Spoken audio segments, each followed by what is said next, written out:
తెలుగు సినీ ప్రేక్షకులకు మెగా అభిమానులకు నమస్కారం. మా ఎస్విసి సంస్థకి రామ్ చరణ్ గారికి, చిరంజీవి గారికి ఎంతో అనుభవ సంబంధం ఉంది. మా ఇద్దరి మధ్యలో చరణ్ గారికి నా మధ్యలో మంచి రిలేషన్షిప్ ఉంది. నేను అభిమానించే హీరోల్లో రామ్ చరణ్ గారు ఒకరు. ఆయనని అవమానపరచడం కానీ, ఆయనని కించపరచడం కానీ నా జన్మలో నేను ఎప్పుడు చేయను. నేను ఇచ్చిన ఇంటర్వ్యూలో ఆయన గురించి చిన్న మాట దొర్లినా అది నా తప్పే.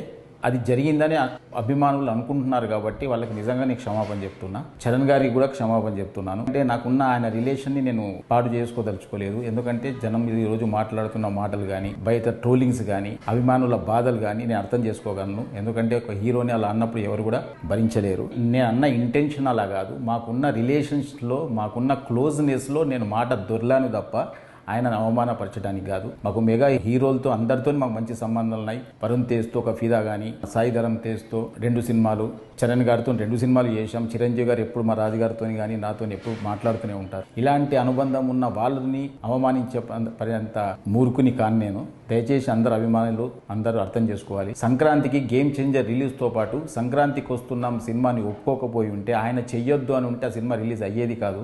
ఆ రోజు ఆయన మనసు గొప్పది కాబట్టి ఆ రోజు ఇబ్బందులో ఉంటారేమో ఫైనాన్షియల్గా అనుకుంటూ కూడా ఆయన, ఎందుకంటే పెద్దగా బడ్జెట్ అయిన సినిమా కాబట్టి మీరు మంచిగా దీన్ని కూడా రిలీజ్ చేసుకోండి అని ఒక గొప్ప మనసుతో ఒప్పుకున్న వ్యక్తి ఆయన. ఆయనను ఎందుకు అవమానపరుస్తాం?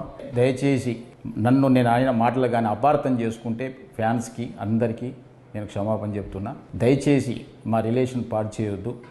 మాకు మళ్ళీ నెక్స్ట్ ఒక ప్రాజెక్టు రెడీ అయింది. నెక్స్ట్ చరణ్ గారితో సినిమా తీయబోతున్నాం. అలాంటిది అనవసరంగా మా ఇద్దరి మధ్య ఈ అభిప్రాయ భేదాలు తీయకండి అని అందరినీ వేడుకుంటున్నా. చూసిన ఆంధ్ర ప్రేక్షకులందరూ కూడా గమనించాలి. నాకు చరణ్ గారికి మంచి రిలేషన్ ఉంది. నేను ఆయన గురించి ఎప్పుడు తప్పు మాట్లాడను. ఇచ్చిన ఫస్ట్ ఇంటర్వ్యూ కాబట్టి కొంచెం నాకు తెలియకుండా కూడా ఏదో మాట దొర్లిందేమో, అలాంటిది కూడా ఏదైనా అర్థం చేసుకోవాలని అందరికీ కోరుకుంటున్నాను. Thank you very much.